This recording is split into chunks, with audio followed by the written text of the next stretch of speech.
my job here is to talk about depression and not get everybody here depressed. So that's going to be the goal.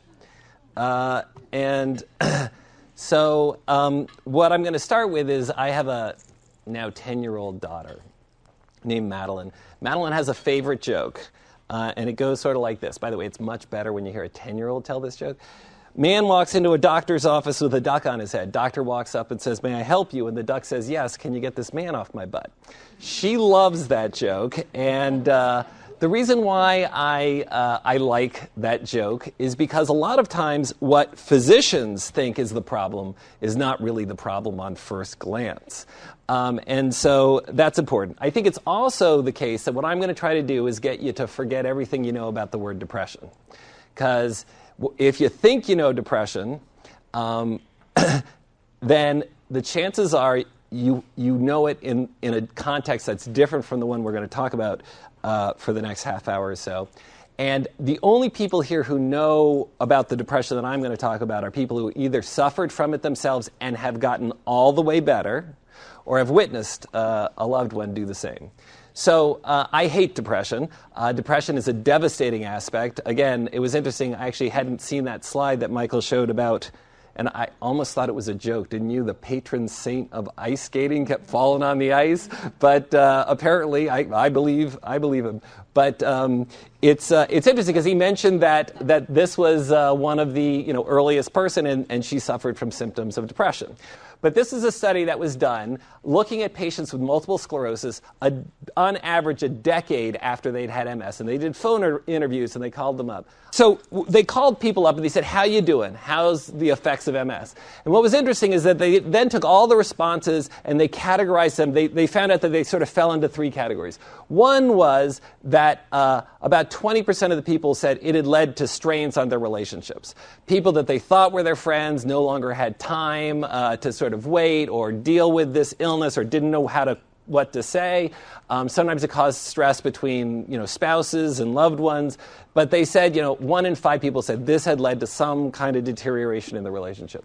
Second was 30%, okay, which is 1 in 3 on average, said that they had been demoralized. And we'll talk about what demoralization is, but I'll promise you a lot of these people were actually clinically depressed because the rate of clinical depression is about 25% in cross-section in MS. But what was so interesting, and this is the point of the slide, is that 60% of the people gave responses that they could only categorize when they sort of tried to as benefit finding, which means a decade out, people said somehow MS had actually done something to improve their perspective on life. And it was interesting because when you hear that, you think, well, they're crazy, right? They're out there in California smoking the marijuana that's now legal, but that's not actually true. My friends and family have become more helpful, said 3/4 of the people. I'm closer to my family. I have patients, men who are out there, running around and actually now have been slowed down enough to spend time getting to know their kids for the first time. Closer to my significant other, better in touch with my family. I've learned to be more compassionate, respectful of others. And I hope for you guys, a lot of these are ringing true, that you say, yeah, actually that's true. And I think that the important thing to know is that MS is a disease you wouldn't wish on anybody. And that's important to know. And it is also important to know that a decade out, though, most people have adapted to it and have found a way to go on with their life and to make the most of it, which is very interesting because I think many doctors assume, oh, this person has MS if they're sad or saying that they want to give up. That's to be expected. And it's not to be expected. So if you are sad and want to give up, and if you're after the initial diagnosis, then probably there's something going on. So also, I will tell you, Cody Unser is this spectacular young woman who has what is called transverse myelitis, which is like MS of the spine, where at the age of 12 she became paraplegic. And she went from being one of the world's biggest brats, and I love Cody, and I mean this affectionately. She knows that she was, at the age of 11, she met me and she said, you're a psychiatrist. You guys are all crazy. Now, when an 11-year-old's going to tell you that, you know that, and she comes from a family where there was a lot of, turmoil and stuff. And now she's blossomed into the most wonderful young woman. And she meets with President Bush and does all these things to raise awareness about stem cell research. She's become a force to be reckoned with. And I said, Cody, it's amazing because you would have been just a total brat. She said, yeah, I know. I would have gotten involved in drugs, just like, some of the members of her family. And I said, it's amazing, but would you have chosen to get this? Because it changed your life, and you've done amazing things with it. And I just was dying to know what her answer was, and I was waiting for her email to come back. And she said, well, I didn't have a choice. This is just the way it happened. But given that that's how it's happened, this is what I've done to adapt to it. And she said, it's sort of like diamonds, right? Diamonds come from coal. And what makes them diamonds is that they have to sit there for a while under intense pressure. And it's that pressure that turns coal into diamonds. So from now on, Cody is Diamond Cody to me. So what is demoralization? Demoralization is that at some point, like Job, for those of you who know the Old Testament, Job was beset with all of these things, boils and all of this. At some point, we would all get to the point that we were in a state of helplessness, hopelessness, confusion, a sense of, I am overwhelmed, I can't meet all these responsibilities, but I'm overmastered. I just can't do it. There's just too much. But it's also the feeling of I'm alone. No one knows what I'm going through, and I'm stuck, and I can't get out of this. There's too much for me to do. I can't handle this. I'm overwhelmed, and there's no other way out of this. I can't get this thing gone, but it's still in front of me. That's not uncommon, and it's important to know that when patients come to me, a lot of times they are demoralized. And what you really need to do if you have someone who's demoralized is remoralize them. And what does that mean? Well, usually when you're demoralized, it's because you got a huge number of things on your plate. And what you have to realize is that the only way through that mess is to sort of break it down into smaller, workable problems. Because you've suddenly found yourself not having any successes at anything, because anytime you try to say, I don't even know where to start, there's too many things. So what I tend to do is when patients come in to me, like I had a woman who came in and she said, well, I have this walker because of my MS, and so I try to go to the supermarket and go shopping so I can make food for my family like I used to, and I can't do it anymore. And I said, why not? She said, because people just whiz by me in the supermarket. It's always amazing to me. You're supposed to be, we've got a culture of perfection. And if you're not perfect, people just don't want you to, they'll park in the handicapped spaces and they don't want you. I mean, it just blows my mind. I had pulled my, badly sprained my ankle and I was on crutches and I expected, people are going to open doors for me. They're like, get out of my way, you're slowing me down. And it's just amazing. But I said, okay, well, when are you going? She said, well, I'm going when I usually go, in the early evening, when people are done from work. I said, why don't you go later when people are, home and grab onto that cart and use that cart as your walker and go off peak times. And she came back with a big smile on her face. She said, it was no problem. People weren't whizzing by. I did that. I said, great. And that victory, now she was able to go on and say, maybe I can actually take care of this other thing. Maybe I can now feel better about going to the Ravens and seeing the games that are going on and not be so worried about people, seeing me and the like. So you break it down into smaller, workable parts. Another way to do is get information, and the fact that you guys are all here is part of this process, okay? But again, this is Cody Unser, and Cody says, if you can't be normal, be spectacular. So there's no reason, and one of the things that I love working with people with MS is that unlike, people, my daughter loves to watch this American Idol. Have you guys seen this show, American Idol? And these kids, when they don't get onto the show, it's like their life is over. And don't you want to grab them and say, that's not the most important thing in life? The most important thing in life aren't things. There are more important things. They just don't have that perspective. So I think that working with people with MS, life's just too short to worry about the little stuff. And people are more focused on things that I think are more important in this world. And again, I think that there is benefit finding, and I learn a lot. So in addition to getting demoralized yourself, there is an important issue here that I just want to take a minute to talk about, which is loved ones. So how many people in this room right now themselves have MS or a related MS-like disease? Okay? It's about half. How many people are here with someone or have a loved one in their life who has MS? And that's the other half. Okay, now, how many people who are the loved ones, who are the family members or the loved ones of someone with MS, has ever had their neurologist take them aside, when you come, because you guys have all been to those neurology appointments, right? You go with your loved ones. How many people have had the neurologist take you aside privately and say, I just wanted to find out, how are you doing? Is everything okay with you? Show of hands. I love that. Maybe you were seeing Michael Levy. So that's fabulous, but you can see generally it's like that. It's just a couple of the people, and I've been in rooms 500 people big, and it's generally 1 or 2%. And the reason why that's really problematic is that for me, when people have MS, you're in it together. It may be your body, but it's the body of the person that your loved one has tied their wagon to. And one of the problems is it's hard to be up a creek. But if you're up a creek and you lose your paddle, you're really in trouble. So this is a hard disease to go through alone, and I don't recommend it. And so how do you make sure that everything's working well? Because this is now, it's important that you work together as a team. And what I like to tell people, loved ones, is have you ever been on those airplanes and they say if, in the case of an emergency, the oxygen mask dropped down, who are you supposed to put the oxygen mask on first, yourself or your children or loved ones? Now, a lot of people said yourself, but some people were surprised. And it's not that if you sit and think about it, you can't say, oh, yeah, I remember seeing that. It's that there's that idea that I got to take care of this person. It's not my body. They're the one with the MS, so I can't go to my doctor. I can't go out and see movies. I can't stay in touch with my friends. I can't do those things because I'm sort of guilty that I'm so lucky to have this. And the important thing to remember is when the oxygen gets sucked out of that plane, you have about 30 seconds before you lose consciousness. And if you're trying to get it on your kids and they're screaming their heads off and you're fighting, you pass out, they pass out, nobody makes it.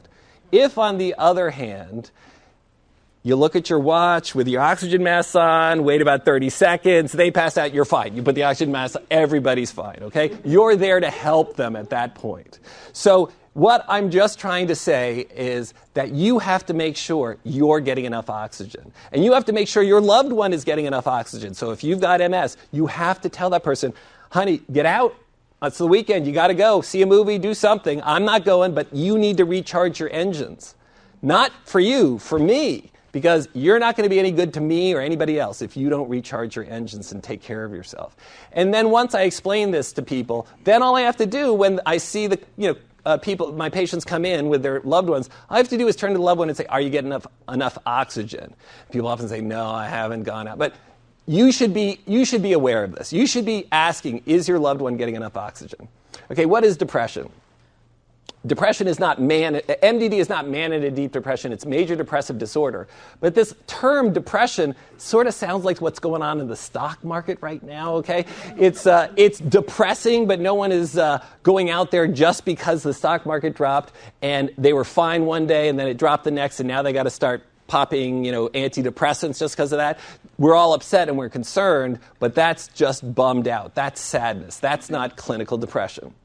So we've known about depression. It was first described called melancholia. You might have heard of melancholic depression. Melancholia was the term that Hippocrates, the Hippocratic Oath, this is the father of medicine, 2,400 years ago in Greece. He started medicine, and he also was the first psychiatrist. He's the first person to describe depression. He called it melancholia. By the way, back then, they didn't treat it any differently than any other illness. You had, swelling in your legs. That was one disease. You had, I can't get out of bed and I'm, depressed and food doesn't taste right and I don't want to go on living. That's another disease, okay? They didn't make this distinction between mental health and physical health, which everybody's insurance companies do. They didn't do that back then. So what is depression? Essentially, there is a mood thermostat in your brain. And if it gets stuck on cold, which is sad, which is depressed, it will no longer regulate. Like if the thermostat gets stuck on cold, we'll all just keep getting colder and colder. And if you don't believe me, talk to anybody that has taken cocaine. Cocaine has no physical withdrawal symptoms. It's a psychological withdrawal because cocaine gets into that place in the brain, and people who do cocaine, their moods go up really high, and then the next day, really down. But you might have access to that. What you probably can't do is go talk to these people who have Parkinson's disease and are now getting electrical stimulators put into their brain.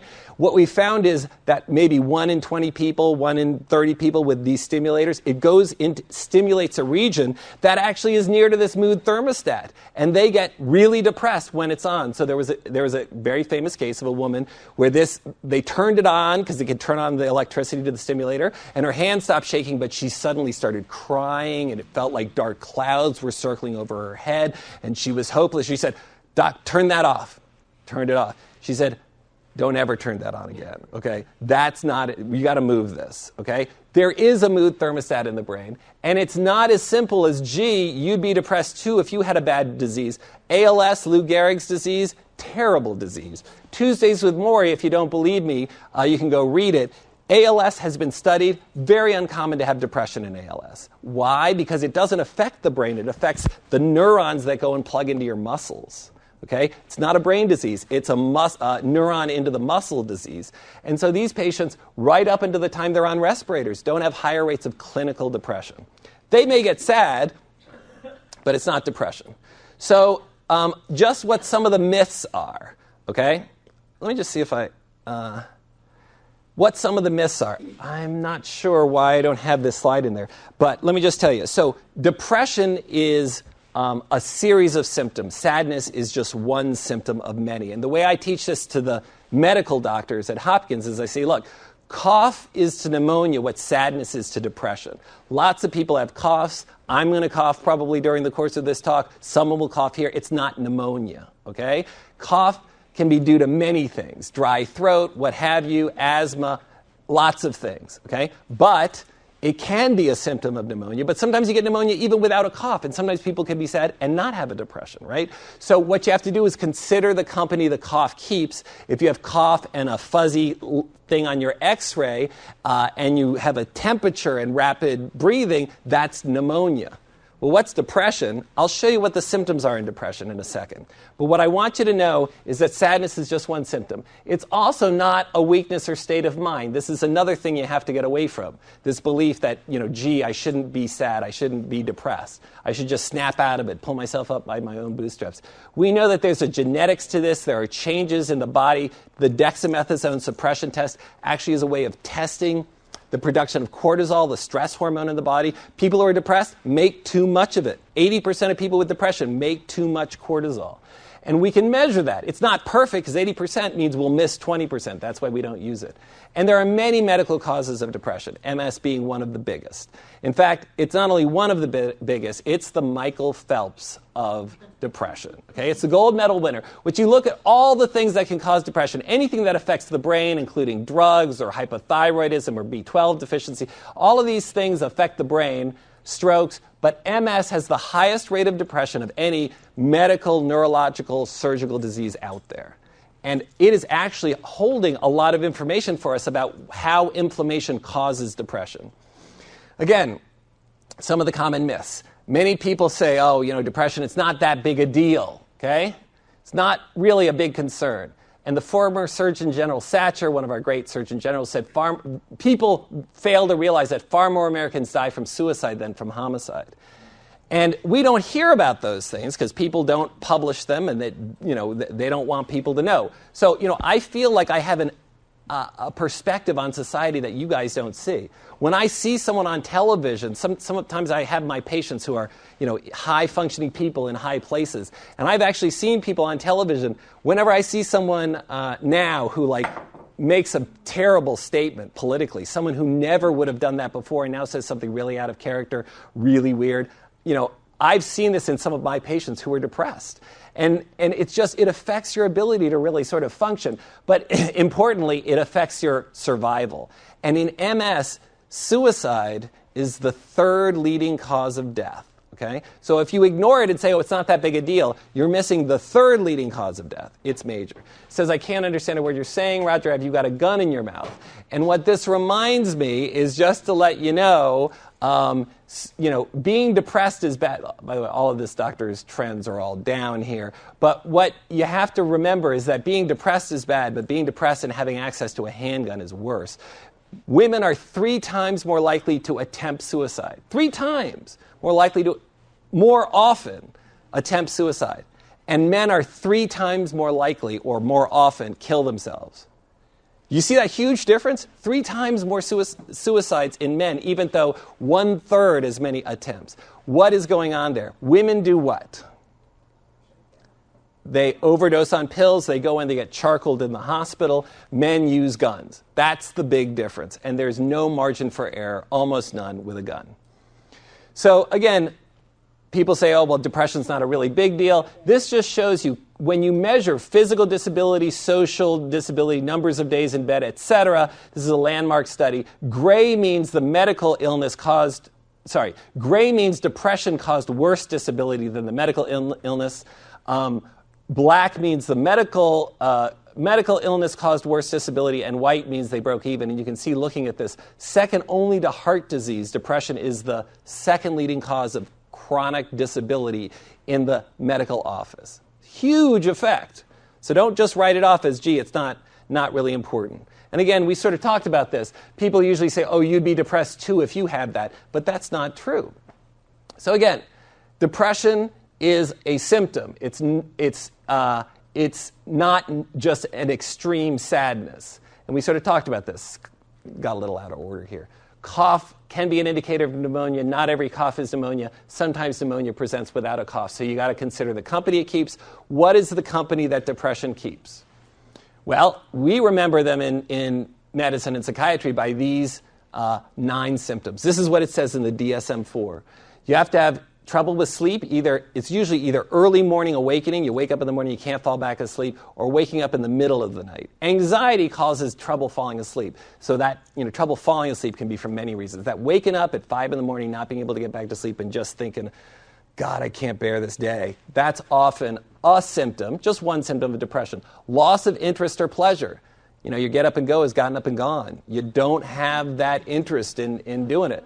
People feel guilty, which really gets in the way of their ability to get help. I don't want to go see the doctor. Why would I bother the doctor with my problem? I feel guilty enough that I can't get out of bed myself. I don't want to go bother. You shouldn't drive into the doctor. It's too much of a problem, too much of a pain. Okay? By the way, that decreased interest, sometimes, especially in kids and old people, there's an equivalent symptom that they tend to get instead of decreased interest. Does anybody know what that is? So if you say, Johnny picks up a chair and throws it across the room, and you say, Johnny, are you, not interested in doing stuff? He says, no, it's not it. Irritability can be a symptom, okay? But loss of energy or fatigue, low mood, so there's that sadness, just one of 9 symptoms, concentration problems, either increased or decreased appetite. My female patients, the women I see, often sort of say it's chocolate. Got to be chocolate. It's that carbohydrate craving when they get the craving.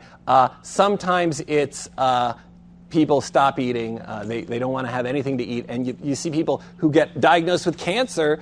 It must be cancer because they've lost 40 pounds. People can get dramatically lost. And then what's called psychomotor retardation, which just means if you look at that person and you know them, they're your loved one, they don't look like their normal self. They're slowed down, they're not as sort of engaged, they're not as bubbly. And then thoughts of death or suicide. If you have 5 or more of those symptoms greater than 2 weeks, you bought yourself the diagnosis of depression. The more symptoms you have, the more likely you are to respond to treatment. This says, after many years of marital bliss, tension enters the Ken household, and Lois Lane is embroidering stupid on the cape here. And I can't tell you if Lois Lane is depressed and her Superman isn't so super, or if Clark Kent is depressed and he's not going out and saving people, but I will tell you, the people I teach my colleagues to ask are family members. And the one question I want to ask family members that's very sensitive to the question, is this person depressed, is I say, is this the person you married? Okay? No, this is not the person I married. They have changed. Their interests, their engagement, depression erects a barrier between people. It makes it harder for you to get in touch with how important or how much you love that person. So these are the symptoms that people present with multiple sclerosis. And the very first person to ever describe the symptoms of MS as we know them today, okay? Not this saint who had it, we can go back and look it up. The first person to put it on the map as a disease was Charcot, and the very first patient he described, first patient in the history of mankind described as having what we now call multiple sclerosis, is this woman, Mademoiselle V., 31 years old, who was so depressed she became paranoid and thought Charcot was trying to poison her and had to have food pumped into her stomach to keep her alive. That's the very first person to ever have MS. Depression almost killed her. You'd think people would have gotten the idea that maybe depression and MS go along from the very first patient. Took another 100 years to rediscover it. But now we know depression, 50% of people with MS will have a clinical depression at some point following the diagnosis. So if you haven't, you're lucky. You just flip the coin the other way. But you don't need to have a genetic background. You don't need to ever have had depression or anybody in your family have depression. As I said, 1 in 4 people, if I go into Mike's clinic and I interview the patients he has, 1 in 4 people with MS at any time have it. And here's the problem. The first thing I usually have to do when patients come in to see me is I have to detox them. Because doctors who aren't as smart as Michael will say, oh, my patient's not sleeping, so that's just insomnia. So they put them on benzodiazepines, Valium, and this kind of stuff, right?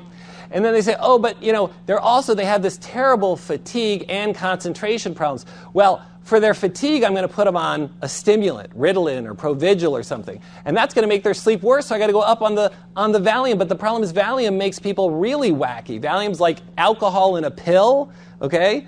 You can get used to some of those side effects, but still, it works at the same receptors alcohol does. So your concentration gets off. So now you're going higher and higher on the Valium because now, during the day, you've got trouble with fatigue. And now, you could see that over time, people are going to get more and more medicines to try to treat each individual symptom. And pretty soon, you're trying to use medicines to treat the symptoms of the symptoms you're causing by missing the diagnosis. So normally, I just got to get people off 4 or 5 medicines that they put on that they really isn't helping them. So again, I'm going to just summarize a lot of history of research, and you'll just I'm happy to talk to anybody about this. We have, articles that we can show you about this. But basically, depression is not just a reaction to adverse circumstances because there's no physical correlation. So just because you're in a wheelchair or even ventilator dependent doesn't make you more likely to have depression. What it really is, it's periods during immune activation when patients are having active lesions. But remember, as Dr. Levy told us, many of those lesions are going on and you're not getting the symptoms. You're not seeing them. But it is periods of immune activation when you can look at their MRIs and see that they have active lesions. That's when the risk of suicide and rates of depression really go up. It's due to the inflammation. Depression is the number one determining factor in the quality of life with people with MS. Remember, people get in wheelchairs, people end up, having pain and the like. But and pain, by the way, is a sort of in its own class because it often goes with depression or can even cause depression. But many people can adapt to life with MS and the things it causes. But remember, when people get depressed, that's it. It's a showstopper. It's the number one correlate. Depression also significantly affects people. Again, the other thing I do when people come in to see me is I want to make sure that their significant others are doing okay because it is the number one correlate of the how people are doing with their family. Okay? How people are doing, and I've gone to conferences, I'll show you a slide at the end, of someone talking to their child about depression, and I've had people come see me just because they said, you know what, I didn't think the depression was such a big deal for me. I mean, I'm sad and I'm in bed all the time, but I realized I'm not going out to see my daughter's concerts anymore, and I'm not being the kind of dad that I was, and that was enough to get them to go. So, cognitive impairment. 50% of people with MS will get cognitive impairment. So how do you know if it's MS causing the trouble with memory or on the tip of my tongue, I just can't remember what it is, or multitasking, okay? I can, cook, but then the phone rings and suddenly I forgot that the stove is on, sort of the multitasking kind of things. How do you know if that's MS or something else, like depression? Well, one way you know is if you treat the depression and people get all the way better and they still have concentration problems, that's one way to know. And I will tell you, most of the time when I treat people's depression, 80 to 90% of their memory problems gets better, okay? It has a dramatic effect. But the other hint that you should say, maybe I need to go get evaluated. Maybe it is depression or medications. Many of the medications your doctors put you on affect your concentration. Baclofen is notorious for this. By the way, it's a great drug, but in high doses, baclofen can cause concentration problems. So how do you know? You've probably not had the misfortune of having two, lightning bolts. So I hope you don't have in your family Alzheimer's disease and MS. But you've probably heard about people with Alzheimer's disease. People with Alzheimer's disease don't wake up some days and say, I feel great and I remember lots of stuff today. And then the next day they don't. Okay? And that's, to me, a crucial thing, which is if someone comes in and they're having memory problems, I say, is it all the time? Well, actually, it's worse in the morning, better at night. Depression's, by the way, usually worse in the morning, better at night. I say, okay, are there some weeks when it's, but also medications. Maybe it's a medication they're taking in the morning. Are there weeks that are better than others? A month ago, I had a week where I was clear as a bell, and then it went back. Okay? That's not MS causing that. MS causes cognitive impairment that sort of stays. It doesn't come and go. If it's coming and going, you got to find out what that is. And again, fatigue, very disabling. How do you tell if it's fatigue due to the MS or fatigue due to the depression? Well, there's one way that tends to separate those two out, and fatigue is awful. It is a terrible aspect of MS. And we do have things like provigilance stimulants. Exercise can help. I mean, we could have a whole discussion just about this. But having said that, one way that you can sort of get a sense is when people have fatigue with MS, the usual way it is you wake up in the morning, you feel at least better rested compared to the rest of the day, and you get going, and at about 2 or 3 o'clock, bam, you hit the wall. And just nod off, sitting there with the control to the TV in your hand, okay? That's the kind of MS fatigue. What happens when it's the fatigue due to the depression? People wake up in the morning and from, the first go in the morning to the end of night, they are fatigued all the time. And in fact, what this study just shows is disabling fatigue, which is defined as almost always interfering with activities, which means all activities from morning to night, 70% of those people had depression as the cause of that fatigue. So we sort of talked about this. 30% lifetime incident of people with MS thinking about killing themselves. If you've had those thoughts, those are an emergency, those thoughts, but you're not alone. 1 in 3 people have those. As high as 1 in 10 people with MS attempt suicide. It is the 3rd leading cause of death in MS, second only to pneumonia and cancer. And here it is, pneumonia and cancer. So really, and again, Montel Williams has written about this in his book. Montel Williams is not so disabled that he'd get pneumonia. He's not old enough to get cancer. So Montel Williams has almost died 3 times, and he writes about this in his book, from lethal suicide attempts. He took out his gun one time, and he almost blew his brains out. He threw himself into one of the circles in New York City. So if someone who is younger dies from their MS really doesn't cause you to lose a significant amount of life. It doesn't cut your lifespan significantly. But what does is the suicide. So don't read this. Let me just tell you. Why treat the depression? Well, you should treat it because you shouldn't suffer. You should treat it because your family needs you to be as good as you can be. But you should also treat it because it turns out people with depression, their MS is worse. Okay? Their MS, they have more lesions with that chronic stress that comes with depression, more lesions in their brain, more exacerbations. And so it shouldn't come as a total surprise that when doctors have actually measured people's immune systems when they're depressed, their immune systems are more angry and more likely to attack their myelin. Remember, it's that sheath, that rubber sheath around wires is like what myelin is around neurons, as Dr. Levy told us.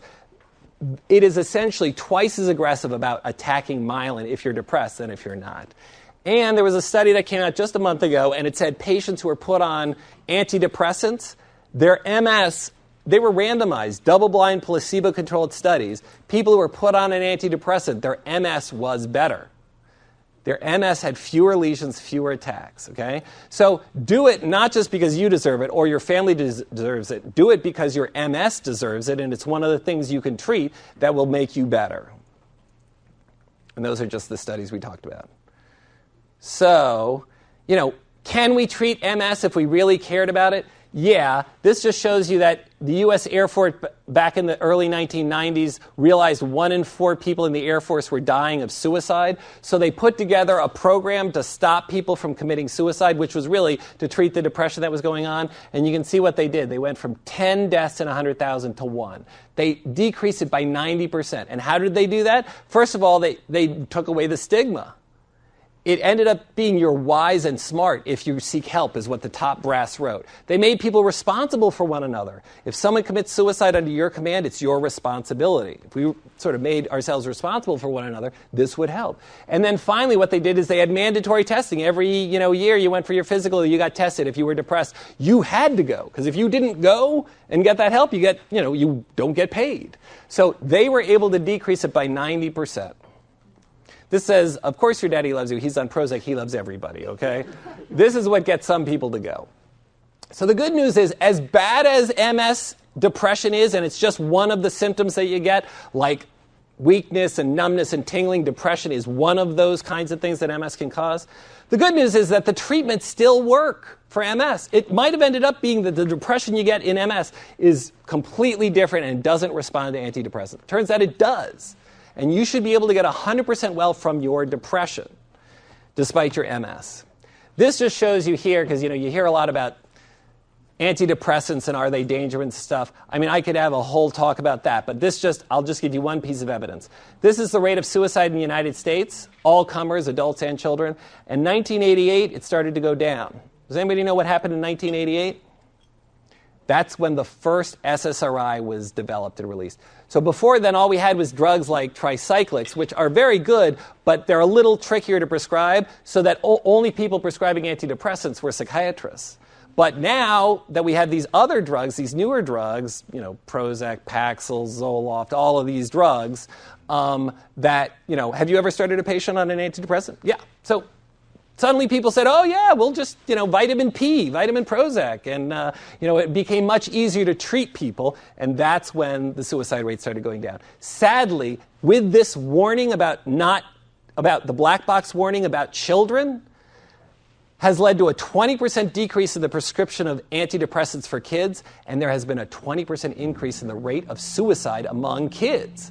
If that's not proof that these medicines save life, that you stop prescribing them and kids are killing themselves, I don't know what is. So again, K. Redfield Jameson, my friend and colleague, says, no pill can help me deal with the problems of not wanting to take pills. Likewise, no amount of psychotherapy alone prevents my manias and depression. You need both. You need talk therapy and medicine if it's really bad depression. And I don't mean to focus only on the drugs. So remember, depression's a two-way street. That depression worsens MS, but treating the depression seems to improve MS from the studies we have, although they're preliminary.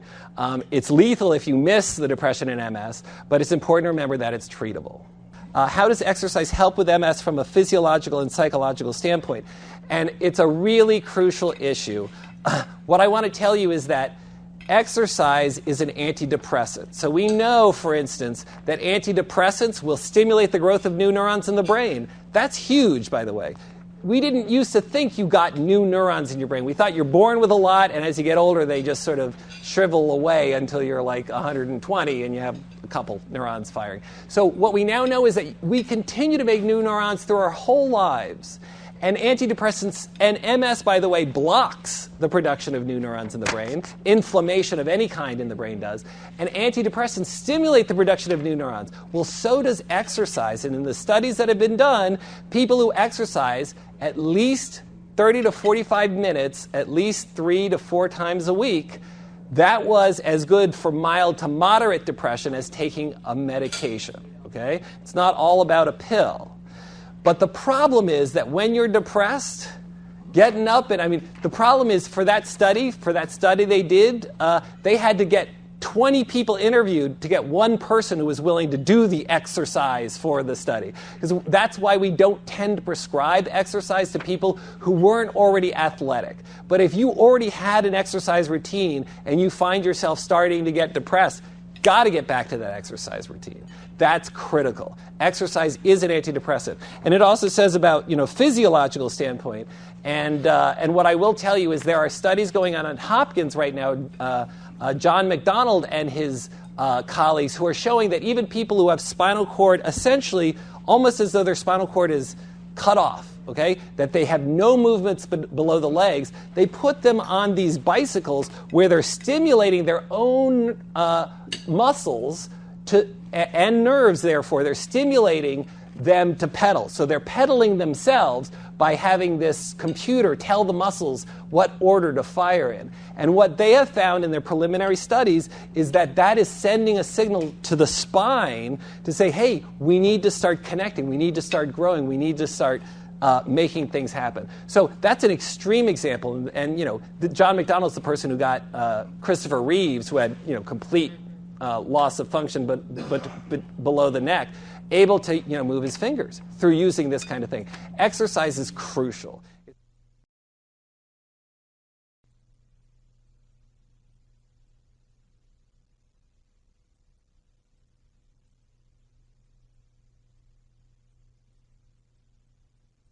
So I thought I would take the next half hour to sort of tell you about how we think about research at Johns Hopkins, give you a quick primer on the different phases of clinical trials that are always advertised, and share with you results of one of our studies that was published in June. So in August of 2004, we formed a collaborative effort called Johns Hopkins Project Restore to sort of develop new diagnostic and therapeutic strategies in treating diseases like MS and transverse myelitis. So Project Restore is actually, it's an acronym, stands for Recover, Stop, and Regenerate. So we have three principal goals. How we think about diseases and how we think about research is, what's important: recover from function, recover from acute attacks, recover from illness, stop the progression of disease and disability, and regeneration, which is nerve cells and myelin. So traditionally, you come into a clinic and there's the whole clinical process. A patient comes in, has symptoms, you're diagnosed, you're given therapy. On the other hand, there are research scientists sitting in a lab thinking about an experiment, studying it in animal models, and then it goes to clinical trials. So what Project Restore does is sort of brings the two together. How do you connect the patient and the research process and comprehensively study to improve diagnosis, measure disease activity, halt the disease, develop restorative therapies? So a quick shift in gears to FDA and research. So the Food and Drug Administration was established in 1938, and the goal was how to bring new drugs to market safely.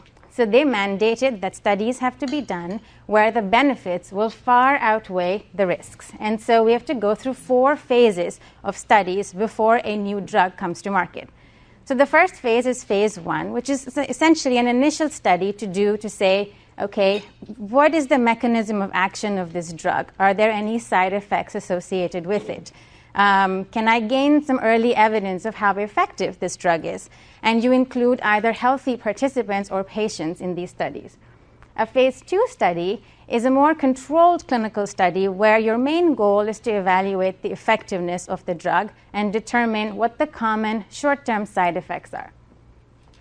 A phase 3 study is a much larger study where between 300 to 3,000 patients are recruited in these studies, and you expand controlled and uncontrolled trials after you gain some preliminary evidence that this drug is effective.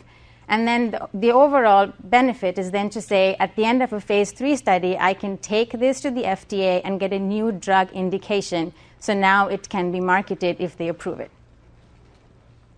And once a drug is approved, you do what's called a phase 4 study, which is a post-marketing study to study long-term effects of these new drugs. What is a placebo-controlled study? So often you hear most phase 3 studies are randomized placebo-controlled trials. A placebo is an inactive pill, it can be in a liquid or powder form that has no treatment value. But for the FDA, for research to show the power of a drug, it has immense value, because if you give one group a placebo and one group the drug, and if there is a treatment effect, it's because of the drug. So almost always the FDA will mandate that you have to do a placebo-controlled trial. So this slide sort of shows how long it can take from when an idea is conceived in a lab to when you actually get a drug in the market. It takes about 12 years. About 5,000 compounds you can test in the lab. You'll do animal studies, you'll assess safety, whether they're biologically effective, and then you'll go to the FDA and say, I'd like to file an IND, an investigational new drug. And then you go through each of these phases for these studies, and then finally, 5 of them enter the trials. You apply for an NDA at the FDA, and finally one drug gets approved, which again takes about 2.5 years after the phase 3 is over. So it takes about 12 years from the time a scientist conceives of an idea in a lab to when you get a new drug in the market. So now to talk about some of the new research that's going on. It's an exciting time in MS research, really, because we're talking about new neuroprotective drugs. Dr. Kaplin talked about the functional electrical stimulator, which is the bike with Dr. McDonald. We're doing studies with that to show if it's effective. There are anti-inflammatory drugs that are coming out, new oral treatments like FTY-720 with Novartis. And then there is the whole restoration, which is looking at glial-restricted precursors and stem cells. So I'll talk about one study, which is using high-dose cyclophosphamide in aggressive relapsing remitting MS. We did a phase 1/2 safety study. So as you've heard by now, that MS is a heterogeneous disease, and currently approved FDA drugs are only partially effective. A vast majority of patients, they continue to accrue disability. Cyclophosphamide is a very non-specific immunosuppressant. So essentially, it quietens down the immune system. There are very transient changes in the immune system. It's been used as a conditioning regimen when people do transplant, and it spares what's called the hematopoietic stem cells, which are your bone marrow stem cells. And the reason it does is because your stem cells have an enzyme, which is called aldehyde dehydrogenase, which inactivates cytoxan or cyclophosphamide and preserves itself. In what's called refractory autoimmune disease, what happens is patients who have failed conventional therapy, or they have too many side effects and they can't be on conventional therapy, or there are other comorbidities and so you can't take any of the ABC drugs, or you constantly need to be given pulses of steroids because you need rescue therapy. What's mostly been studied is hematopoietic stem cell transplantation, where what we do is the stem cells are harvested from the patient, they're purified. In the meantime, the patient's immune system is completely wiped out, and the stem cells are put back in again, and the goal is to now build a brand new immune system. But there are risks of hematopoietic stem cell transplantation in MS. It has been shown to be effective in about 75% of patients for variable durations of time. There has been a decrease in the MRI lesion load. There has been fewer active lesions, but mortality is high. It's between 5 and 15%. So an alternative therapy was first studied, discovered, pioneered by Drs. Jones and Brodsky at Hopkins in oncology. They first studied this in aplastic anemia. And what Hicy does is essentially hematopoietic stem cell transplantation without the transplantation. So it eliminates your mature and maturing white blood cells, and your bone marrow stem cells are not killed because they have the enzyme that protects them. And then you reactivate the immune system. It's like you reboot the computer, you sort of reactivate the entire immune system. And the goal is to say, okay, now the new immune system will probably not revert back to the old myelin memory it had. So the advantages are, unlike hematopoietic stem cell transplantation, there is less contamination, there's less costs about $30,000, and lower mortality, less than 0.5%. So in our study, we screened about 21 patients, and 9 of them were enrolled between October 2003 and July 2006. They were followed for 2 years after they were enrolled in the study, between the ages of 18 and 70. All of them had failed conventional therapy or refused to go on conventional therapy, and they had active disease. You okay? Okay. And they had active disease, meaning they continued to have clinical exacerbations while they were on the study, while they were on conventional drugs. They had GAD-enhancing lesions on an MRI. And so then, because we knew they had active disease and were refractory to other therapy, we enrolled them in this study. They were given both a screening and a study consent, because the studies have to be approved by our institutional review board. And once they do the screening consent, we go through a whole battery of tests to test your liver function, heart function, make sure that you meet the criteria to enter the study, and then the study consent is given and they enter the study. And patients are given 50 mg per kg per day for 4 days of Cytoxan, which is actually a huge dose of Cytoxan, during which time their immune system is compromised, and so they're given anti-infection prophylaxis, to preserve safeguard the bladder. You're given Mesna, anti-nausea medications like Zofran, and then 6 days after the last dose of when they get Cytoxan, they're given a growth factor called GCSF. This growth factor now then cues these endogenous stem cells to now form a brand new immune system to start, recovering your white blood cell count. So in our study, our primary goal was to study safety, if there are any life-threatening adverse events. Our secondary goal was to see if it's effective. Radiologically, are there new lesions in an MRI? And clinically, to see if patients are doing better and there are no exacerbations. So of the 9, 5 of them were male, 4 female patients who entered the study, 3 were African American. They, on an average, had the disease for about 7.5 years when they entered the study, ranging from 1.5 years to about 15 years. The average EDSS was 5. Now, what is EDSS? And I'm not sure if any of us touched on it. We didn't. So EDSS is a sort of a functional score that neurologists use. It's a score that ranges from 0 to 10. 0 is normal, 10 is death, and basically, you measure how far a patient can walk, what's their dexterity, what's their cognitive function, and all of that together, you give a score. And EDSS 5 is sort of on the high side. And the baseline relapse rate, so they had about 2 relapses every year before they entered the study. And on an average, they had about 6 lesions, 6 active GAD-enhancing lesions in their brain MRI when they entered the study. So this shows -4 is the first day they got Cytoxan, 0 is the last day they got Cytoxan, and 6 days after that, you can see what happened to their white blood cell count. It comes down to almost 0, and that's when you're given anti-infection prophylaxis, etc. And then at about 12 days, the white blood cell counts recover on an average. So we looked at our primary outcome, which was safety and adverse events. There were no life-threatening adverse events. One patient was on concomitant psychiatric medications and had an episode of confusion. We do not think it is related to the drug.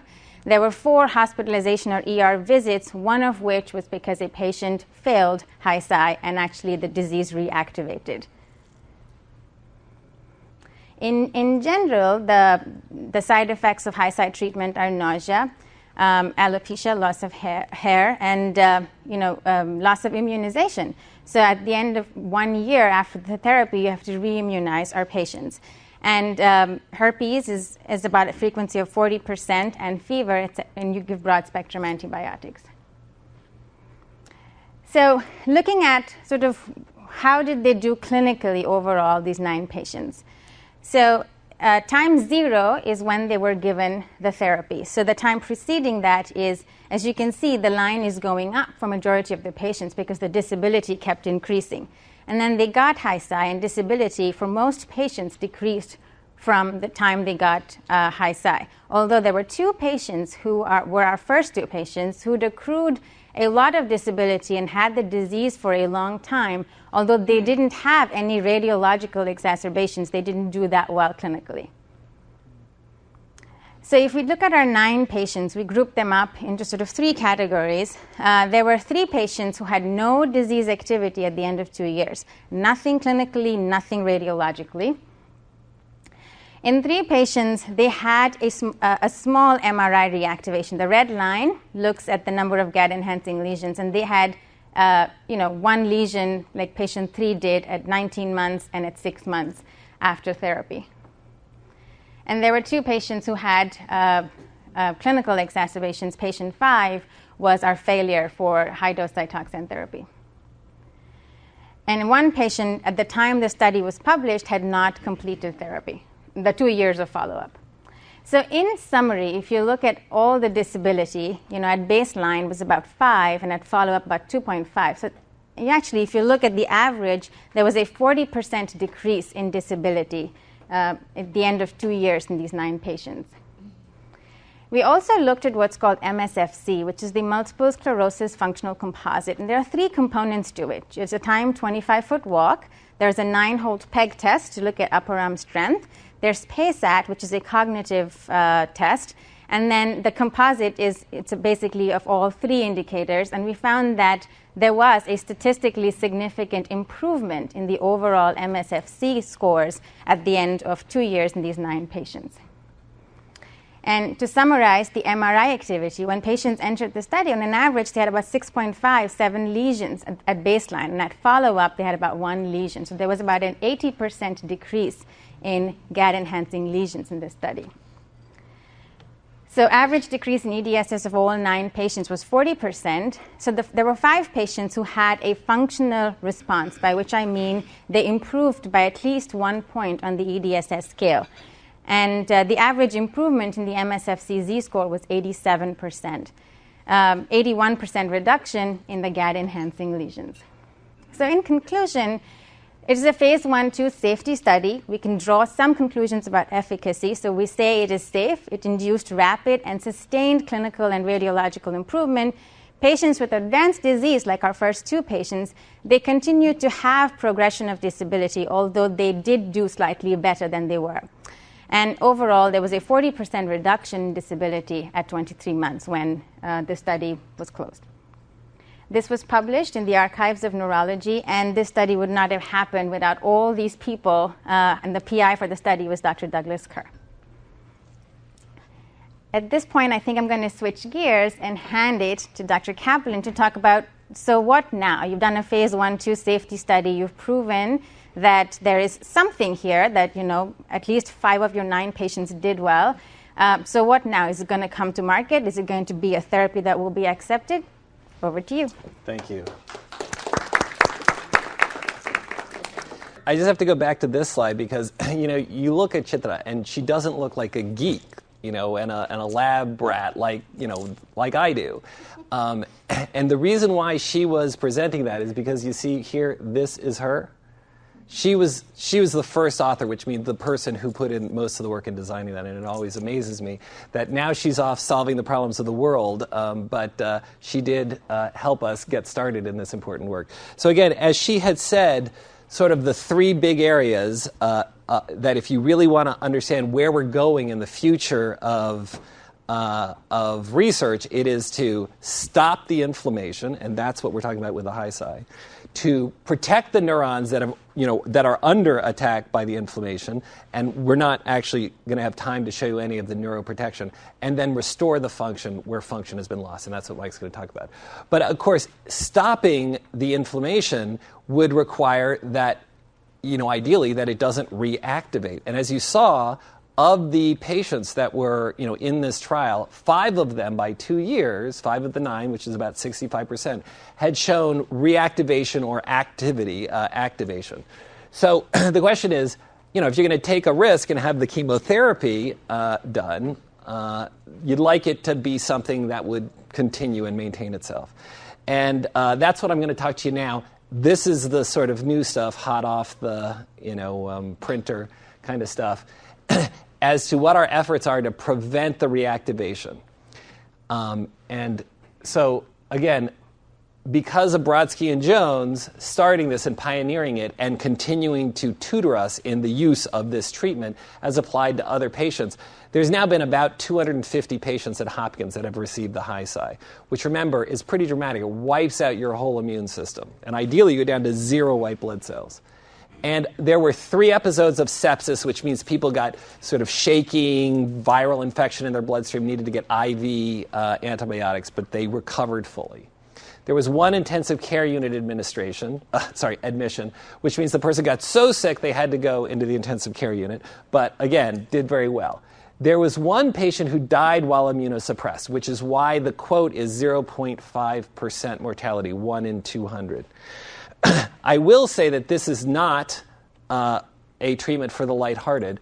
But this was the paper that was published. There were actually 3 people who died who got this bronchoscope put down. So this was someone who got Hicy because of an autoimmune lung condition. And as part of the study, they had to look in the lungs and see had they actually stopped the inflammation.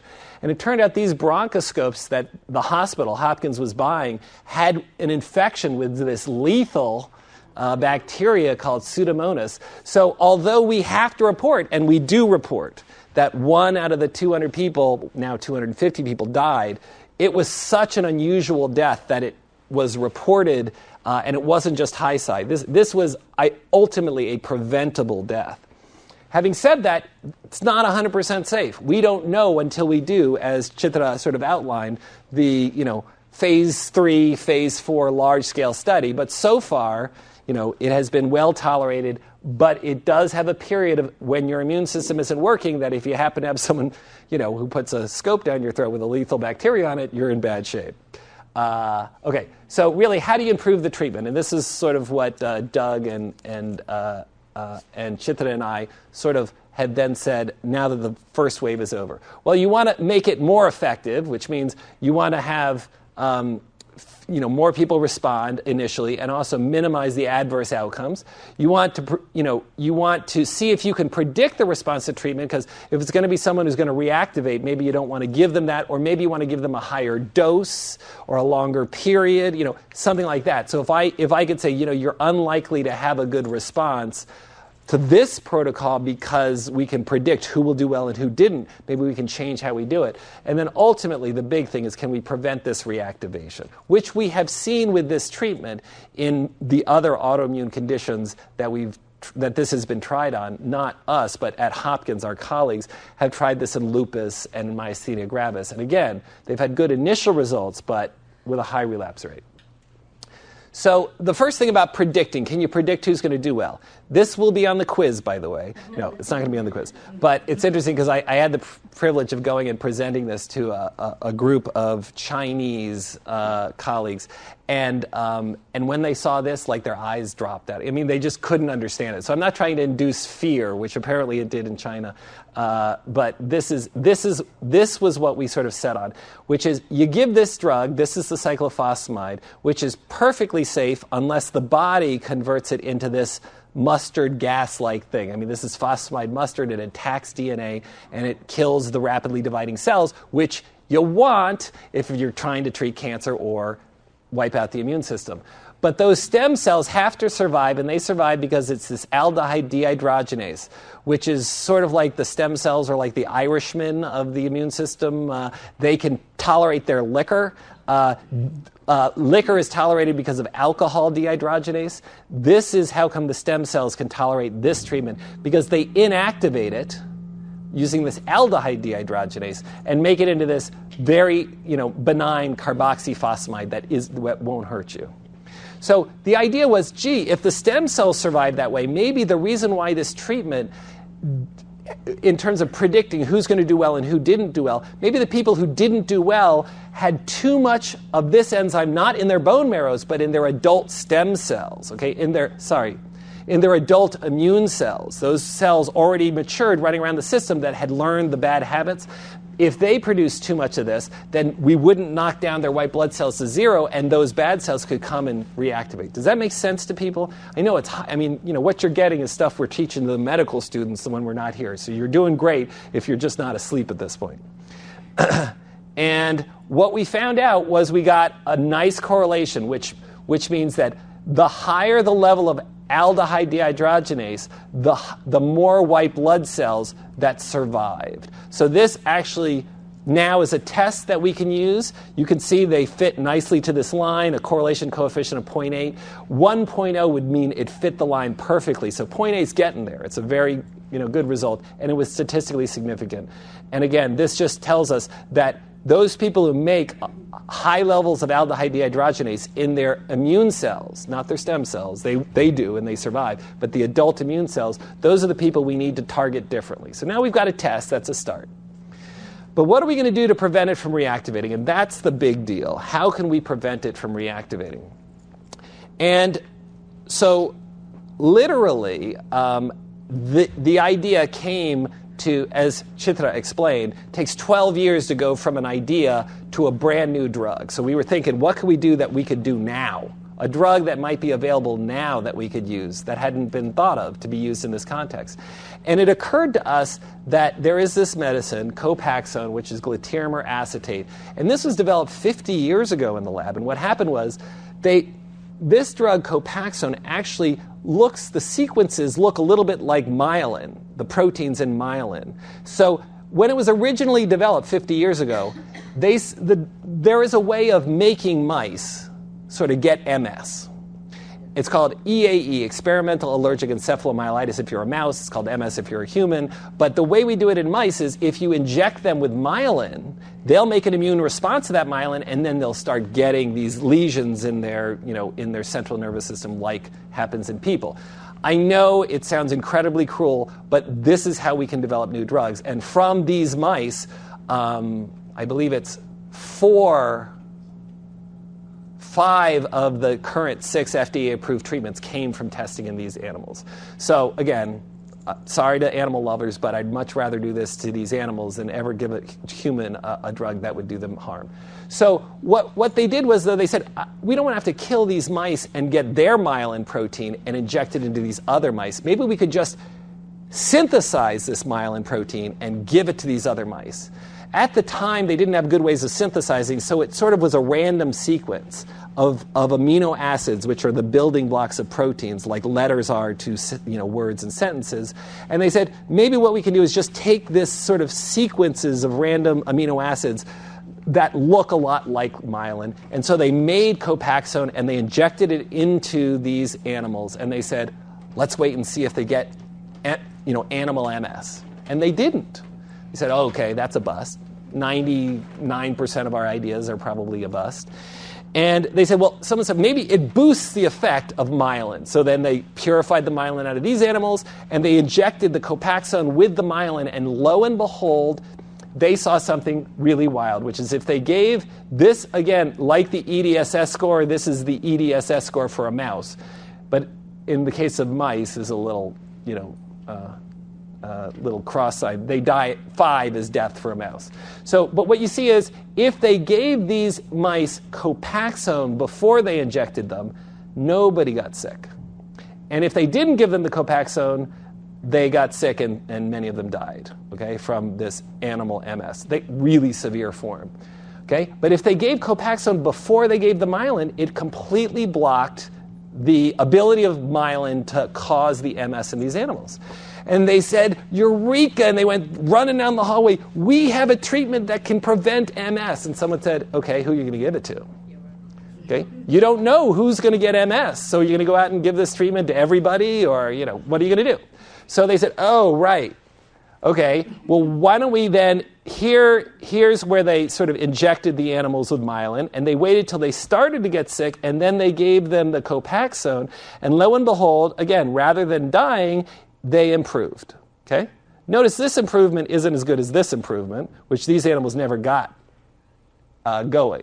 These animals got going and basically did a lot better, but it wasn't as good as this. So the original use of this medicine was to prevent MS. Now we use it as a treatment for MS, but it was better at that. And what occurred to us is in these patients, in the study that Chitra carried out and Doug is the principal investigator on, what occurred to me was that, look, these people that they've treated with this Hicy have no lesions in their brain, no new lesions in their brain, okay, and no clinical exacerbations, and effectively, from that standpoint, they look like people who don't have MS, right? Because their immune system is no longer attacking. So they sort of look like this. So gee, maybe we could go back to this drug that was originally developed to prevent MS and see if we could prevent the reactivation. Now, I'm going to make a long story short and just flip to the slide rather than try to convince you about all of the supporting evidence. We're now doing this. And that's just the mechanisms through which it works, and I'm just going to not bore you. That's the animals that we've tried it in. And so this is now, and unfortunately we're out to 12 months, and I don't have that data to show you, but even by 12 months, this is, again, a new cohort of people. You saw the first 9. Now these are patients who are getting the Hicy followed up by the Copaxone. Okay? RICO comes from Revimune, is what Excentia now has, who is sort of trying to patent the Hicy, has called it Revimune. Drugs have 2 different names. They're trying to call the High Dose Cyclophosphamide Revimune and Copaxone. So we just came up with the name RICO. We're geeks. We sit around and try to come up with these fancy names. For you, it's does it work or doesn't it? And so the answer is, so far, we're out 12 months, and of these patients, what I can tell you is so far, and again, this has not been published, and it's very preliminary, but so far we're seeing 2 things. One is that you can see it wasn't a fluke, it looks like, that people actually are decreasing their disability. And remember, when Chitra began doing that study, that wasn't what they thought. That wasn't something they set out to show. They thought people would just stop getting injured. But what Chitra showed, working with all of the collaborators and colleagues under Doug's direction, was that there's actually a decrease in disability. We had one guy who was in a wheelchair, had only been in the wheelchair for a few months, but was in a wheelchair, who got up and started walking. And that was crazy. I mean, no one had ever seen that. At least it had never been published that people had seen that. So the good news is that we're still seeing the decrease in disability, but the better news, very preliminary. Because remember, Chitra had to go out 2 years. It's because she's here, and even though technically I'm supposed to be the scientist with the PhD, she keeps me honest, and she always says, you got to be a scientist. Don't say things that aren't true. We are not out 2 years. We're out 1 year. And there's a lot of people who reactivated at a year, some people 3 months.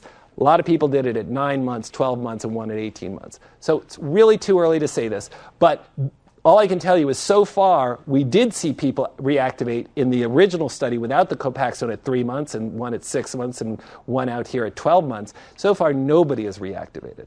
So keep your fingers crossed. Maybe the combination of the treatment means that you can give people this Hicy, and they won't reactivate if you then follow it up with Copaxone. Great idea, I think, but I'm very biased. The one thing that is interesting is that this is the guy who was in the wheelchair and got up and started walking, Richard Bauer. He's one of the people in that original set of data. You know him? No, I read the paper. Oh, you read the paper. Right, so this is the Baltimore Sun article, I've gotten my life back. But in that Baltimore Sun article, I will say we let them talk to the best patient, who was Richard Bauer, and the patient who did the worst, who had that exacerbation pretty early on. So I think it's a balanced thing. But it is possible to really make a big difference. So really the goal is to move us from focusing on the disease to now focus on creating health. Leonardo da Vinci said, I have been impressed by the urgency of doing. For everybody in this room, this is urgent. Okay, we don't have time to wait the 12 years to start at the bench. Knowing is not enough, we must apply. Being willing is not enough, we must do. Some people say this is a risky treatment. Why are you doing this for a disease like MS? Risking people, maybe 1 in 200 death rate. We don't know, but it's possible. And my response is, that we don't like seeing people get worse. You don't want to get worse. We want to do what we can for the people who are most severely ill. And hopefully one day, if we can get this right and give it to the right people, it can be given to people early on in the course of their illness to stop it from even getting severe. That would probably be where this treatment would work the best.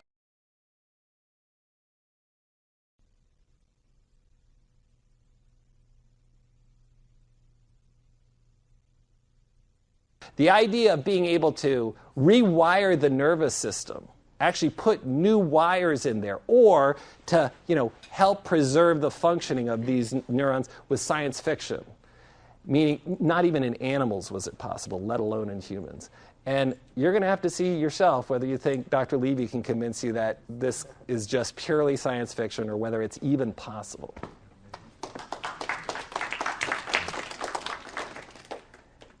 So I only spend about a day out of every week in the clinic.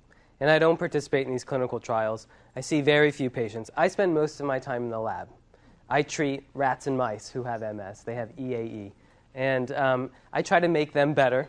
I don't like to see them suffer. But I know that the purpose to treating these rats and mice is to apply these drugs to you guys, to make you guys better.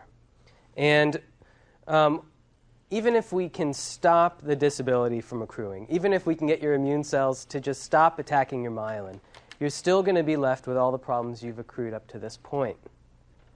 And so what we're setting up to do with stem cells is to regenerate the myelin, regenerate the neurons in your brain and your spinal cord so that you can restore your actual function. Most people don't really know what stem cells are. They know stem cells are important. In an election year, you hear them on the news all the time, but most people don't really know what they are from the basic level. So that's what I'm going to do. So I'm going to teach you what stem cells are, what the difference is between embryonic stem cells and adult stem cells. That's a really important issue politically. Then I'm going to show you how they're useful in neurologic diseases like MS. That's why you're here.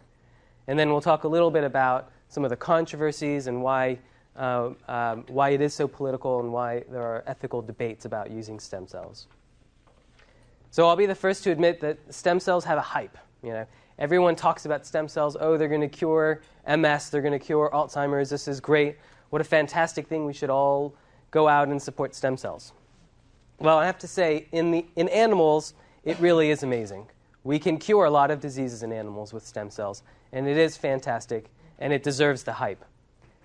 But it hasn't yet been taken to the patients yet, to humans, and that's going to take some time. And this slide is to warn you. This is called a Gartner hype curve. Whenever there's something exciting going on, there's always going to be a lot of expectation. And I think this is where we are right now. This is really exciting stuff. But following the expectation is a trough of disillusionment. When we take this to you guys, to patients, we're not going to get it right the first time. And it's going to create a little bit of disappointment. But just give us some time, and we'll continue to work hard, and we'll eventually create what I believe will be a viable therapy for MS with stem cells. So this is a stem cell. There are a bunch of them in here. This is a colony of stem cells. They're tiny. There are probably a few thousand in there, and they're growing in a dish. And to my trained eye, I've seen lots of cells, and I've seen lots of stem cells. I couldn't tell you if there are stem cells in here. They don't look any different from any other cell. But they really are different. These guys are very special. So where do we get stem cells? As soon as a sperm fertilizes an egg, it gives up the DNA to the egg. And you start with one cell. Okay, this is conception. You start with a single cell embryo. This one cell will eventually make a baby. It starts to divide into 2 cells, then 4 cells, then 8 cells, and on to 50 trillion cells. Okay, by the time the baby's born, you can see how many times you've divided. At about day number 5, you have the embryo is made up of a bunch of cells on the outside and a few cells on the inside. These cells on the inside are the ones that are going to form the fetus. These are very special cells. There are about 8 of them in there, and if you separate them out and you plate each one on a dish, each one of these cells will try to form a whole new embryo on its own. So all 8 of these guys can form their own embryo. That's what we call totipotency. They can form an entirely new embryo. Okay, they happen to work together here to just form one embryo. As the embryo develops, implants in the uterus and starts to develop, you can tell here by 6 weeks it starts to take human form. At this point, the cells that make up the embryo are not totipotent. You can't take one cell out of this and make a whole new embryo. But you can take one cell out of its gut, for example, and it can form many parts of the gut. It can form pancreas, intestine, stomach, anything related to the gut, not brain or heart, but something in the gut. And we call that pluripotent. So these are two important differences. Totipotency, you can make anything. Pluripotency, you're restricted a little bit. And multipotency is one step after that. You can only make a few tissues. There are a few tissues in the pancreas. You take out one cell from the fetus's pancreas, it can only make a few cells within the pancreas. So remember those terms, totipotency, pluripotency, and multipotency. Those are important politically now. Now, as Dr. Kaplin mentioned, turns out we used to think that if you destroyed all your some of your brain cells, that was it. You're left with whatever's left, and you're never going to regenerate more.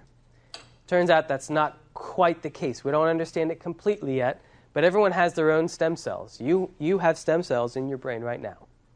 And in the mouse, for example, we can see it very clearly. The stem cells are made here deep inside of the brain, and then they flow up here to the front of the brain of a mouse. This part is a part of the brain that the mouse uses to smell things and to learn new smells. And, mice have an incredible capacity to learn new smells. And that's mediated in part by these new stem cells. And they flow like through blood vessels, just thousands and thousands of them, to the front of the brain. Now, you don't have anything quite like that. Mice are kind of special that way. You don't have anything like that in your brains, but you do have some stem cells. And the trick is, for us, try to get them to the right place and to do the right things. Until we figure out how to take advantage of your own stem cells, we have to use harvested stem cells, which we get from embryos, usually from fertility clinics, where the parents said, I don't want any more of my embryos. You can donate them to research. That's where we get most of them. And we take the inner cells from those embryos, plate them on dishes, and then create stem cell lines. And we keep them. We don't want them to develop into embryos. We don't want little babies. That's kind of gross in the lab. We want to just keep them as cells. We're humane people. We don't want to kill embryos. So we just keep them as live cells here in the dish, and we prevent them from ever developing into anything remotely resembling a human.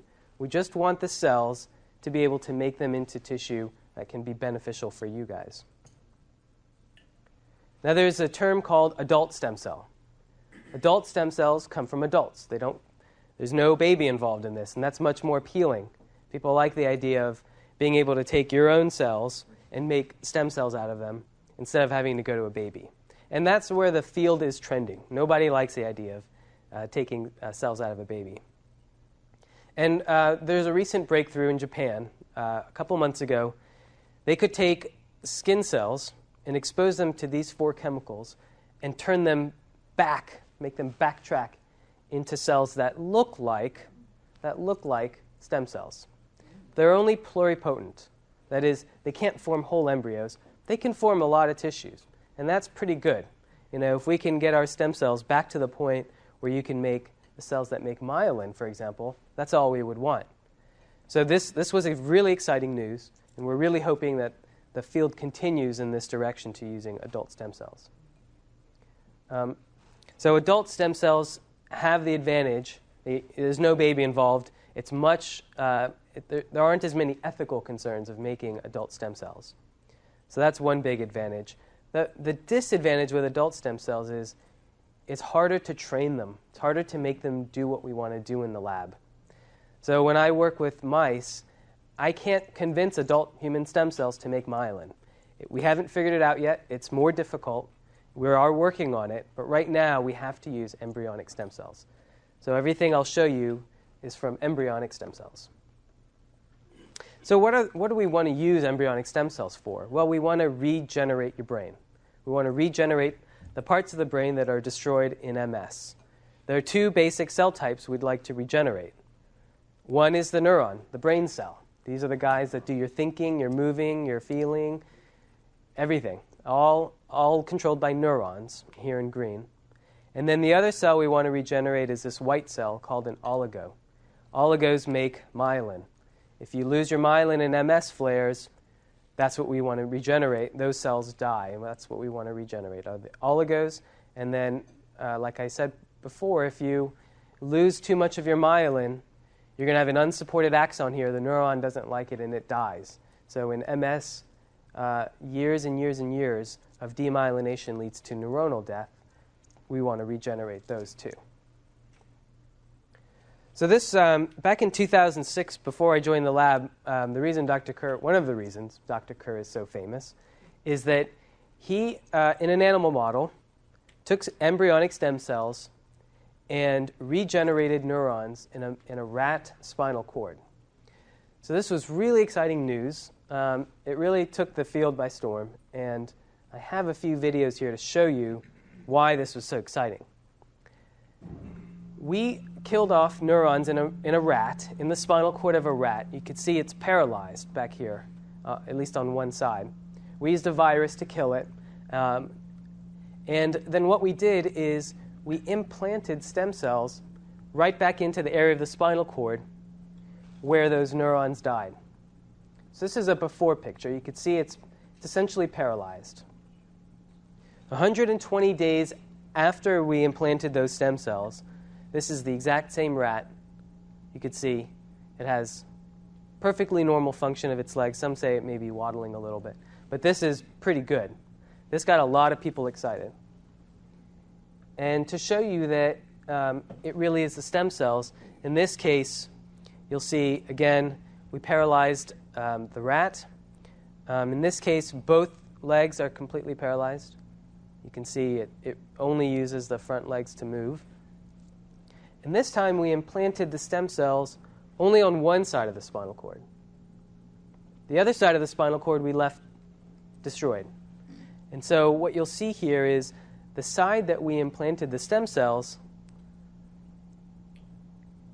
returns function to that leg, and the side that didn't get the stem cells, here now facing us, still paralyzed.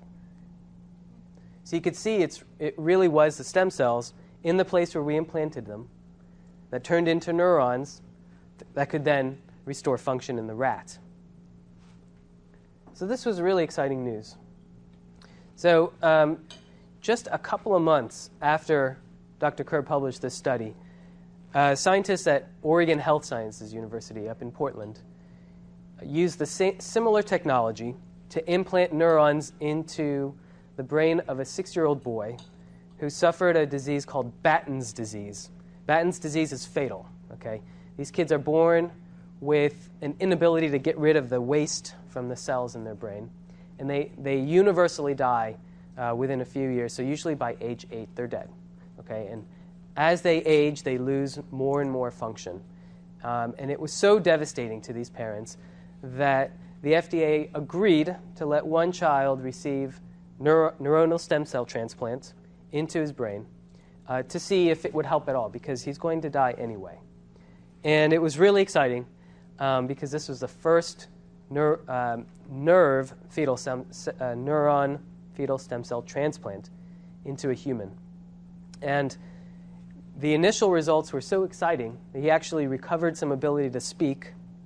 It was so exciting to the FDA and to the public that the FDA granted approval for 5 more kids with Batten's disease. And those studies are still ongoing. They won't release any details. Obviously, we're really excited to see the results. So that's been really exciting for us and for the field in general. And I believe that study will end next year. So that's how we used stem cells to make neurons. The next thing we're working on is stem cells to remake oligos. These are the guys that make your myelin. You have to be able to remyelinate, and you have to have oligos to make that myelin. The reason myelin is so important, again, this is an MRI of a brain with MS. You've all seen your own MRIs. Your neurons sit right here on the edge of the brain, and they send their axons down to your spinal cord into the rest of your body through the white matter. And this white matter here in MS has lesions, and the axons traveling through these spots lose their signal. So your brain is saying to your leg, come on, move, let's get walking, and your leg's not moving. It's not getting the signal because there's no myelin in these areas. So what we set out to do is, rather than implanting neurons there, neurons won't help you there. You need to make oligos. And to make oligos, what you could do is take these same stem cells and then convince them to become oligos rather than neurons. And to do that, you create an intermediate cell called a GRP, glial restricted precursor cell. I'll just call it a GRP. It's one cell beyond neuronal stem cell, and it can only form oligos or these supporting cells called astrocytes. And GRPs are preferable. You don't want to implant neural stem cells into your white matter and end up with neurons. You want to be able to make them into oligos. So we take it one step further, make GRPs, and if you create both of these cells, some of them will become oligos and will be able to remyelinate. In the mouse, this works really well. You could take a mouse that genetically has no myelin. Okay, they're born very sick and they die very quickly. But if you take these GRPs and implant them into their brains, they quickly divide and repopulate and make myelin. This is a very close-up shot of myelin. And it forms layers just like it's supposed to. And it wraps around axons just like it's supposed to. So all you have to do is take these GRPs and put them into the brain, and they already know what to do.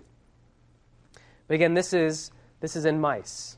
And the FDA says, well, yeah, you can cure a mouse, but how are you going to apply that to humans? How do we know it's going to work? So unfortunately, we have to use larger animals, which nobody likes the idea of, but it's sort of a necessary step. And the FDA requires it. So we went on to using a dog and implanting GRPs into them. These are GRPs in red, and they make myelin, shown in yellow. And this was good enough for the FDA. We didn't have to use that many other animals to convince the FDA that it's worth a trial in a human. So Dr. Kerr is planning for a trial to start next year. Enrollment will start next year, to implant GRPs into a patient, not with MS, but with another condition very, very similar to MS called TM, transverse myelitis. And some of you may say, wait a minute, I've got transverse myelitis. Why did you say not MS? Transverse myelitis occurs in MS, but when it doesn't occur in MS, it's just called transverse myelitis. So it can be a disease all on its own. And the advantage of transplanting GRPs into a TM patient rather than an MS patient is based on that MRI I showed you a little while ago. MS patients have so many lesions everywhere. How are you going to be able to inject GRPs into every one of those lesions? That's difficult to do.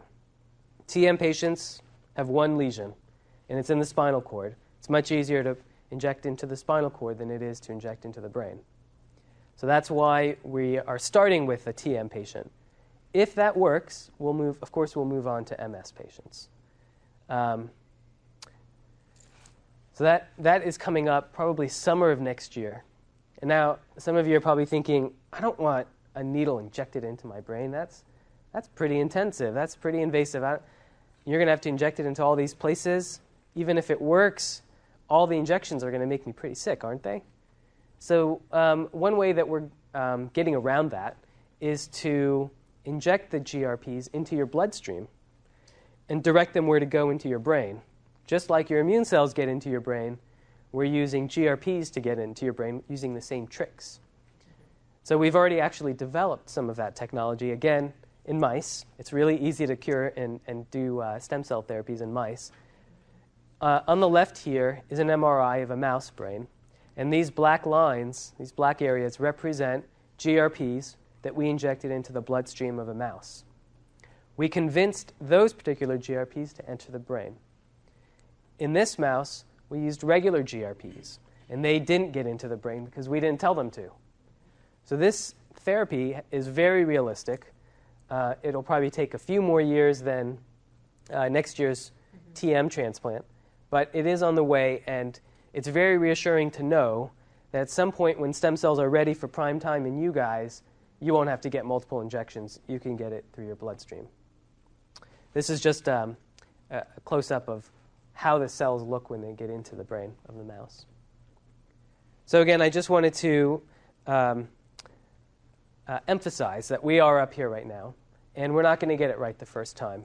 Next year when we start our trial, you don't want to be in that first cohort. We get patients coming into Dr. Kerr's clinic saying, sign me up, I'm ready, here's my back. And he says to all of them, you don't want to be in the first group. We're not going to get it right, okay? But a few years down the line, give us a little bit of time. We think this will be a viable treatment. So now I just want to get into a little bit of the controversies around stem cells. Some of you think this is a regular old sheep, but it's not. It's a very special sheep. She's Dolly, and she's been cloned. She has an identical twin that came before her. Okay, scientists made this in the lab, taking cells from the original sheep. She doesn't have a mother and a father. She's just a clone. What is a clone? Everybody talks about cloning, and some of you know cloning is illegal in the United States. So what is cloning? Cloning is the act of making embryonic stem cells from an adult what we do is we take the DNA from an adult, from a skin cell even, and inject it into an egg. And then we convince that egg to start as if it were just conceived. And it makes embryonic cells just like it were a normal conception, but of course didn't get the DNA from mommy and daddy, got the DNA from one person, from an adult. And so what it'll end up forming is an identical twin, genetically identical. This person and this person have the exact same genes. And this person doesn't have a mother and father as this person did, so this is the clone, and this is the donor. Now, why would we do this? This sounds pretty gruesome. Why would you make a clone of yourself? If I made 50 clones of myself in the lab, I could get a lot more work done. But all my clones, they wouldn't have any parents, they wouldn't have any siblings, they don't have identities. I mean, how do you categorize these people? Are they human? What do you call the? It's so ethically charged that we decided this ain't right. We're not going to allow human cloning in the United States. So why did we even come up with the idea of human cloning? Why would we make this possible? Well, the neat thing about using this approach, and this is how it was originally intended, is that we could take these embryonic stem cells and use them therapeutically. And the way it was initially designed is you take some of my skin cells, take the DNA out, put it into an egg, and then take the stem cells that result and use them to make tissues that I might need. If I have liver disease, use those stem cells to make liver. If I need a new pancreas, use them to make a pancreas. But we don't really know how to make a pancreas out of stem cells yet. So the only way we know how to do that is we'd create a fetus out of it and then take the pancreas out of the fetus. Nobody likes that idea. That's pretty gruesome, to create a clone just to harvest its organs. Nobody likes that idea, and that's why it's against the law in the United States. So this is to make the point. There are two kids here laying in bed, and the doctor comes in, the surgeon comes in and says, "Okay, we're ready to harvest some organs. Which one of you is the clone?" And they're both pointing at each other. Okay, this is the dilemma you get into. Although it's illegal in the United States, human therapeutic cloning is actually legal in many countries around the world, including our neighbors to the north, Germany, Russia, Australia. And the idea is they don't want to clone humans. That's not their intention. But they say the quickest way to regenerating human tissue is through this type of cloning process. And this is 1 year old now, this map. And it could be outdated because the U.S. government puts intense pressure. We feel very strongly about this, as most Americans do, that human cloning should be banned, and we put pressure on all these governments to ban it. Now, other controversies in stem cells. This is a famous Korean scientist who claimed to make the first human cloned stem cells in Korea, where it's legal. It turned out he was lying about it. So we still have never actually cloned a human, and we hopefully never will have to deal with those issues again. Stem cells are a big political issue in this election year. This is a bad picture of George Bush. I actually am not going to bash George Bush at all, because in 2001, although he limited the number of stem cell lines we can work on, he actually appropriated $250 million towards research for that effort. So I'm not upset with Bush. Out of those 60 lines he approved, only 4 are any good. So we've been trying to lobby for more lines, approval for more stem cell lines. He's been against that, and so we've had a little bit of trouble with him.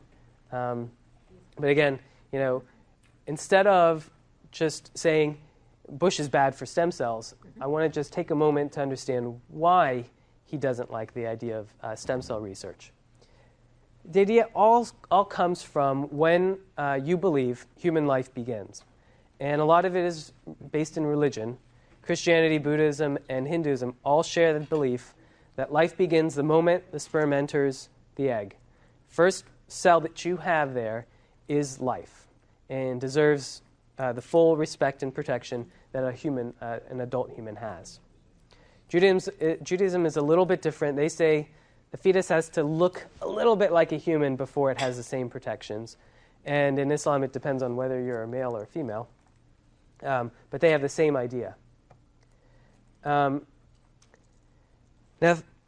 despite the religious institutional statements on stem cells, most Americans favor federal funding for stem cell research. They're in favor of this kind of research. And this has held true over the past 10 years. Through all the controversies and the breakthroughs, it's always been above 60%. Okay, most Americans favor using stem cells. Even people who are religious say, well, there are ways we can do this. Let's work out a way. So religion is not